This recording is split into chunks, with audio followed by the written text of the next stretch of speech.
今日は地獄について解説したいと思います。地獄という言葉を知らない人はいないと思います。天国、地獄の世界観は世界中に広まっています。仏教、キリスト教をはじめ、古代エジプト、ギリシャ神話、北欧のケルト神話、中東ではゾロアスター教やイスラム教、中国では道教、南米ではマヤ、アステカの神話にも存在します。臨死体験をして地獄に行ってきたという証言も数多く残っています。霊界探訪記で有名なスウェーデンボルグによると、死後の世界は魂、心だけの世界です。あの世では心の奥底に隠していた本性がむき出しになります。憎み合っていた夫婦は死後、霊界でも憎み合っています。亡者の心で生きた人は霊界では亡者の姿になってしまいます。世界で最も広く読まれた霊界通信の一つであるワードの死後の世界によると、一度地獄に落ちても改心すれば天国に上がれると言われています。この本では地獄の底まで落ちた霊が少しずつ地獄の階層を上がり、最後には地獄を脱出する様子が詳しく描かれています。仏教ではその人の思いと行いによって死後の行き先が決まります。地獄は生前の思いと行いが悪かった人が死後落ちることになる苦しみが続く世界です。これだけさまざまな文明や宗教、時代を超えて地獄が語り継がれているのは、地獄は現実に存在しているからなのです。今回この動画では、1、どのような地獄があるのか、2、地獄に落ちたら二度と出られないのか、3、地獄に落ちないためにはどうすればいいのかについて解説していきたいと思います。それではどんな地獄があるのか、浅い地獄から順に見ていきましょう。アシュラ地獄。アシュラ地獄は闘争心のままにひたすら殺し合っている世界です。すぐにカッと逆上して見境なく起こるような人が落ちる地獄です。生きている時に暴力で人を殺したり傷つけた人はもちろん、すぐカーッと逆上して心がいつも怒りでいっぱいだったような人もアシュラ地獄に落ちます。血の池地獄、式場地獄。血の池地獄は血の池で裸の男女が異性を求め、浮いたり沈んだりしてもがき苦しむ地獄です。男女の道を踏み外したり、異性との快楽に溺れていた人が落ちる地獄です。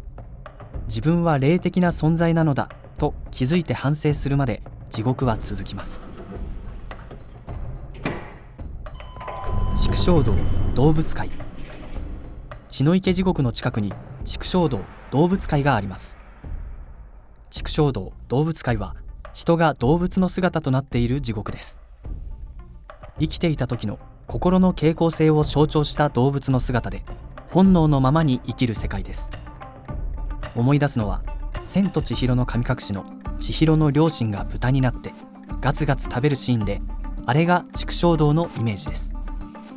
他にもオスメスで絡み合うヘビ、欲しいものは加えて逃げる犬、人を化かしたり騙すキツネ、お腹が空けば弱いものを殺して食べる肉食獣。こういった姿になって苦しむ動物的本能の世界です。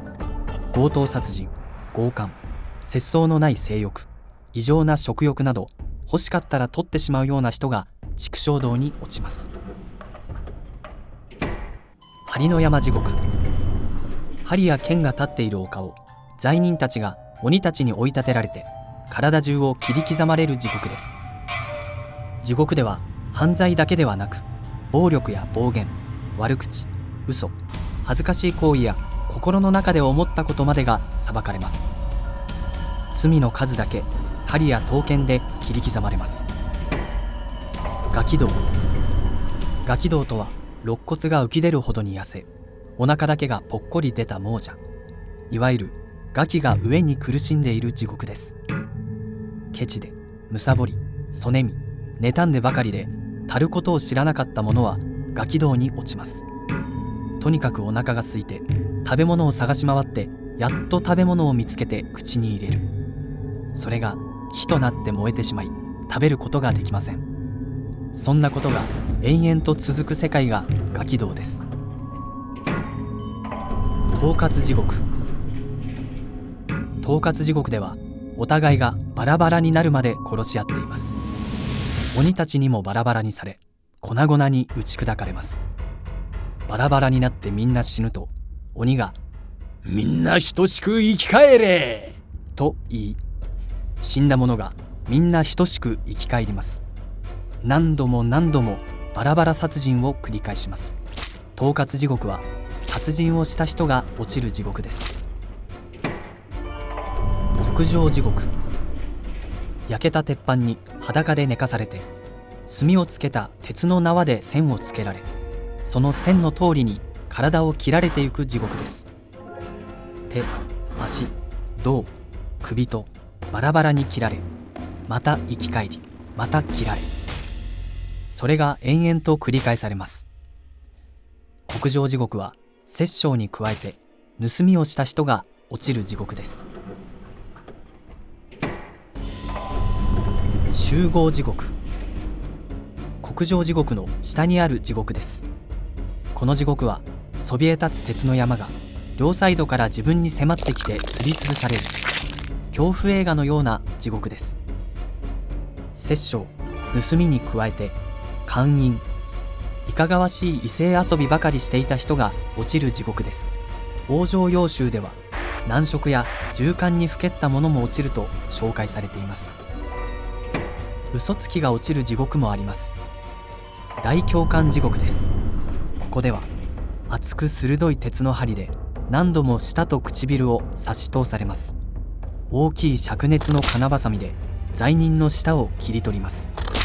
抜かれるとまた生え、すぐさま抜かれます。嘘を常習として人を騙して苦しめていた人たちが落ちています。阿鼻地獄、無間地獄。阿鼻地獄は地獄の最深部です。逆さに吊り下げられて地獄の最深部まで落下します。そこでは灼熱の炎に焼かれ、口をこじ開けられてドロドロの熱鉄を流し込まれ、五臓六腑を焼き尽くして肛門から出てくる。他の地獄の苦しみが1000分の1に感じるくらいの苦しみが延々と続きます。阿鼻地獄は無間地獄とも言われ、真っ暗な世界で一人だけ隔離され、深い沼の中に浸かっている人や洞窟の中で身動きの取れないような姿をしている人もいます。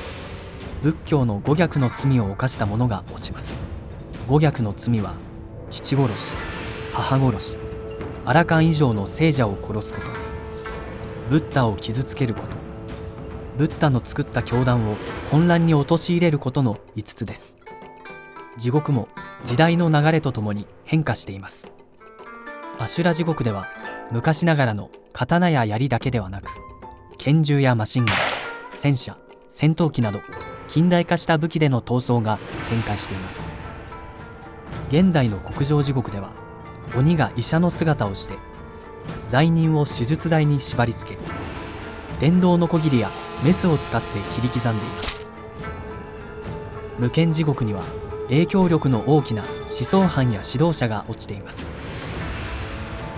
霊や霊界を全否定するような唯物論思想を広めた思想家や学者、間違った教えを広めた宗教指導者、何十万人何百万人と大虐殺をした政治指導者は無間地獄で長きにわたって阿鼻叫喚の苦しみを味わうことになります。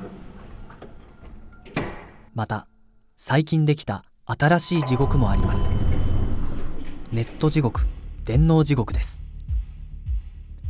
ネット上での誹謗中傷、炎上など匿名で人を傷つけ追い込んだ人たちが落ちる地獄がすでに誕生しています。またハッキングなどネット犯罪で法の網をすり抜けても新しい地獄が待ち構えています。それでは地獄に落ちてしまったら二度と出ることはできないのでしょうか。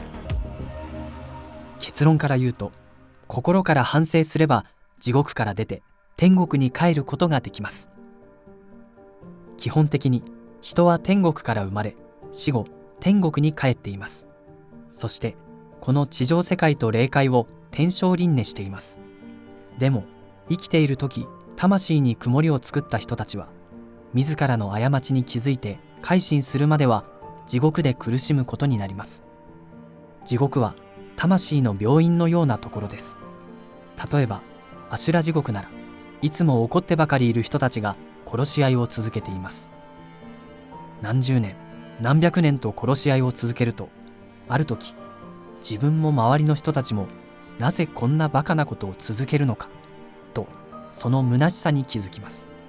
心底嫌気がさして自分の非を反省することができれば、天国へ昇る道が開けていきます。でもできれば地獄なんかに行かずにまっすぐ天国に行きたいですよね。では地獄に落ちないためにはどうすればいいのでしょうか。まずは死後の世界があると信じることです。天国、地獄のどちらに行くかは生前の思いと行いによって決まります。一つでも悪いことを思ったり行ったりしたら地獄行きというわけではありません。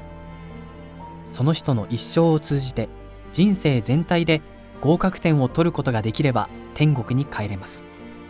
悪い思いと行いを少なくし、良い思いと行いを増やすことです。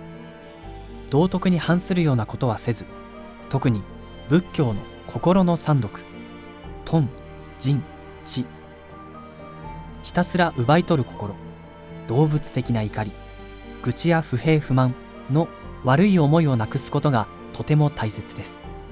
さらに人に親切に優しくし、愛を与えていくことです。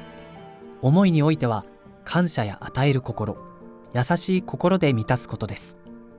どうせならできるだけ良い人生を送り、天国に帰りたいものです。あなたの人生が幸福に満たされますように。